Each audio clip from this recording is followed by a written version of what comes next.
Hey Munchkins, it is in the afternoon in South Africa. We are going to the gym. Today is Tuesday. It is back day. We love back day here. That is our favorite day of the week. We are currently munching on this Jungle Hots dark chocolate energy bar. I am not a sweet tooth person. This and this snack and this snack, salted peanuts. That's what I'm showing you, because sometimes I eat the Simba whatever ones, and then for dark chocolate sometimes I take the Kit Kat one dark chocolate. Those are the only things that I actually enjoy as a snack, if not fruits. I wanted to simplify how to create a sexy bag. The first step is to have a proper workout plan. So if you didn't see the last bag day vlog that is here on this channel, please check it out. That one is very informative. This one is more of a holistic back building situation, but that one was actually teaching you which exercises to choose and why you should choose them and how to mix them together to create one big thing. So last time on that other vlog, in summary, we said that if you want a sexy back, but if you want a well-rounded sexy back, you need to train your upper back, your mid back, and your lower back. And then we did give 3 to 4 exercises that you can choose for. The 3 simple steps.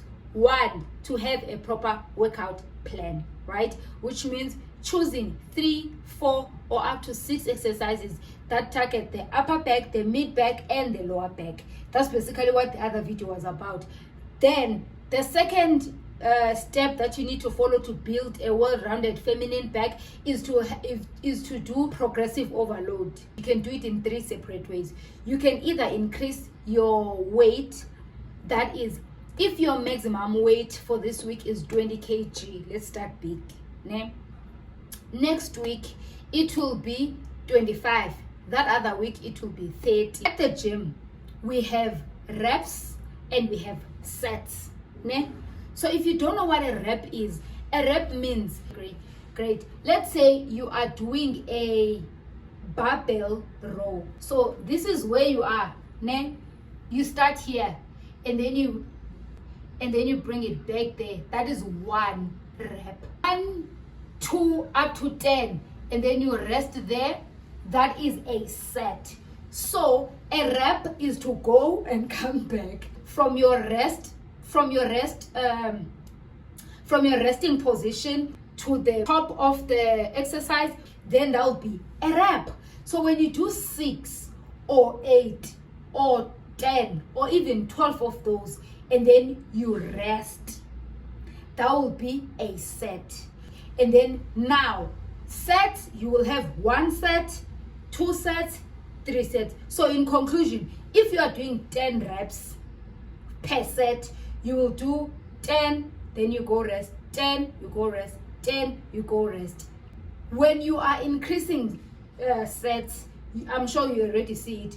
You will do this one, do this one, do that one. That will be 1 session, and then you are done. You go home, and then you come back next week. You do 1, 2, 3, then you add this one. That's how you are progressing, because you did 3 and now you are doing 4 this week, and then you go home and rest. I hope that made sense, because that was too long. I don't even know where I was. The last step would be to stick to what works. There are many ways to kill a cat. If you're choosing 4 exercises that you're gonna do for your back, you will have, okay, so 1, you're doing lat pull downs for your upper back. 2, you're doing your barbell rows for your mid back, and then you're doing your hyper extensions for your lower back. And then you will do all these for 6 to 8 weeks, which is a month and a half to 2 months. Then you change your workout plan.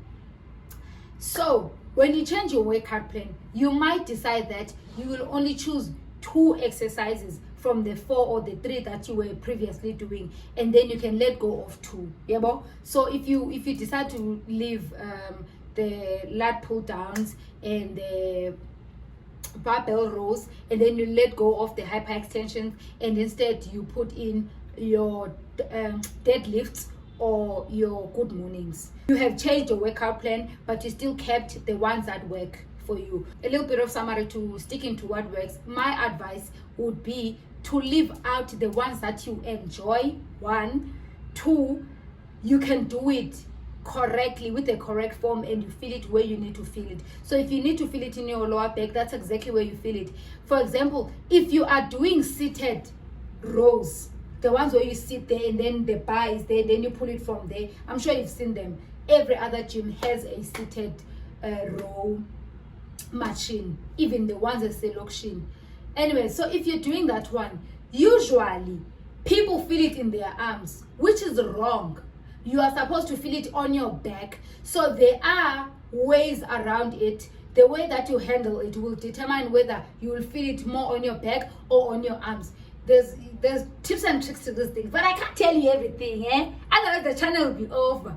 Next time we'll talk about that. So yeah, with that being said, so if you feel it on your back and not on your arms, you will feel it on your arms, but it shouldn't be the main place where you feel it. Because with exercising or with the gym, a lot of these exercises are almost compound exercises. A lot of them, they will hit different muscles. For example, a squat, you feel it in your quads, you will feel it in your glutes, you will feel it in your calves. But when you are targeting a specific area, you do it in a way that the other muscles kind of relax, or they are secondary. They are not at the forefront.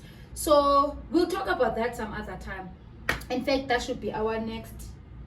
Yeah, that should be our next topic. I should write that down. So we talk about focusing and why it's important and whatever. Great. Again, let me refresh your mind and refresh mine too, because I don't even know where I was.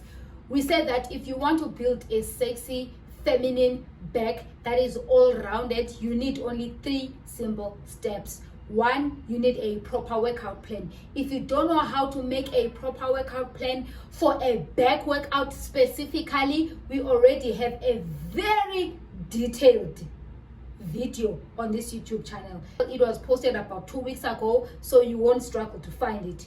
2, you need to progress overload. Either way, the simplest one I can give you, especially if you're a beginner and these things still confuse you, is to make sure that, okay, let me put it like this. You just take one weight. Just take one weight.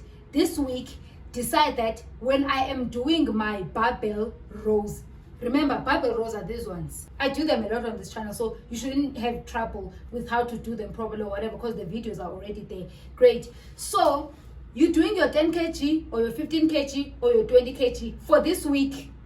And then you choose how many sets you're going to do. That should be your first week. That week, that whole session, with your 3 sets, you will do that 6 reps. Then you come back next week, you do 8 reps. You come back that other week, you do 10 reps.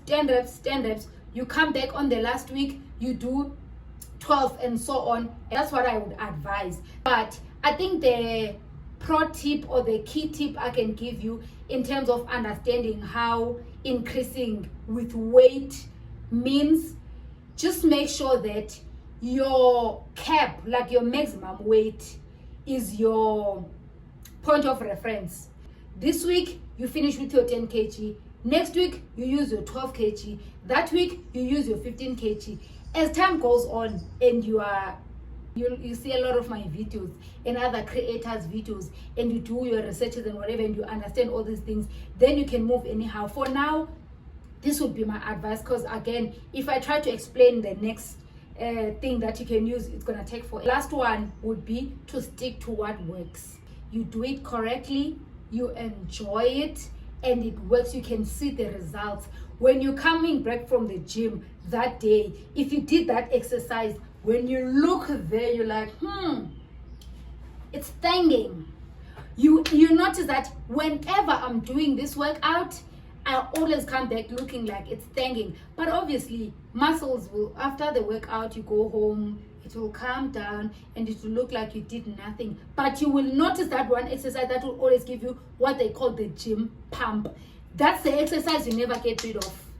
Whenever you are changing your workout plan after 2 months, make sure that one exercise that we just talked about, it's still there. You can change all the other exercises, but make sure that it is still there. That is sticking to what works. That's the best way that I can explain it. Let me love and leave you.